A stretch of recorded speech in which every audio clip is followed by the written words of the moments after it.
I think teenagers are sort of attracted to, the whole dystopian kind of fighting for your life business, the kind of Hunger Games thing.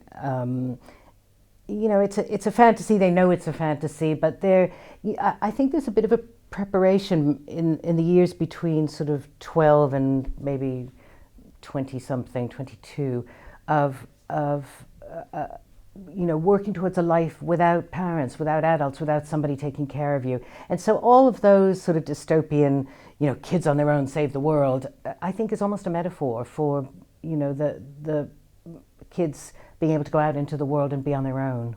It's very strange to see characters on screen that I've sort of made up in my head, but in a way I think the way that I deal with it is I see the film and the book as two really different entities. So I kind of think of the Daisy on screen as Kevin's Daisy, and the Daisy in the book is my Daisy. Kevin made Daisy, I think, much tougher in the film than she was in the book. I think he sort of took that shell, of I don't care about anything, and really ran with it in a way, and used her sort of hardness in a way, her determination and her damage as well, as the element that allows her to survive, which is a little bit different from the book, but is really interesting and works very well on film. I was really bowled over by it when I first saw it, and I really loved the power of it. I mean, I really came out kind of almost shaken. And then as I walked out of the screening room, Kevin MacDonald was sort of standing at the bar looking like a kind of 12-year-old, absolutely, practically shaking in his boots, I think so worried that I might not like it, but luckily I did.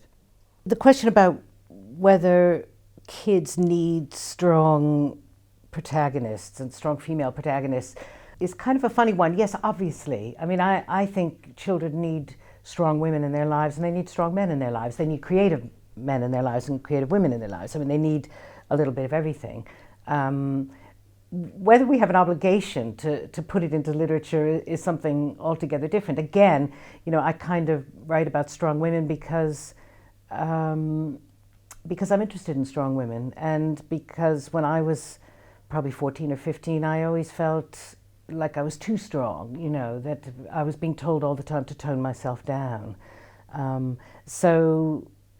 Yes, it's definitely something I'm interested in, but not as an obligation, just as a, it's as if I'm talking to my daughter in a way and saying, be strong. A lot of people talk about the blurring of boundaries between childhood and adulthood, and I always think people have it slightly wrong. There's a lot of talk about how childhood has somehow disappeared, but I don't actually think it's childhood that's disappeared. I think it's adulthood that's disappeared, because in my generation, nobody's grown up. I mean, everybody's still wearing jeans and buying toys and, going off on adventure holidays when they're in their 60s and 70s. And so it's not so much that children aren't children anymore, but that adults aren't adults. And I think that does skew the way kids look at themselves.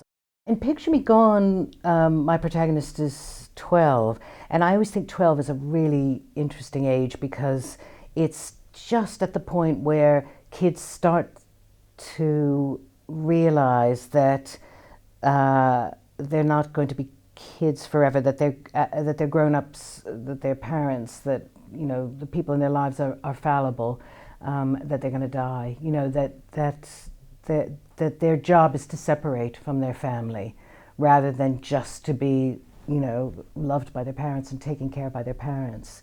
And so really Picture Me Gone is very much about that moment in someone's life where she realizes that her perfect family is flawed in a way that all adults are flawed, and that in a way she has to trust herself almost more.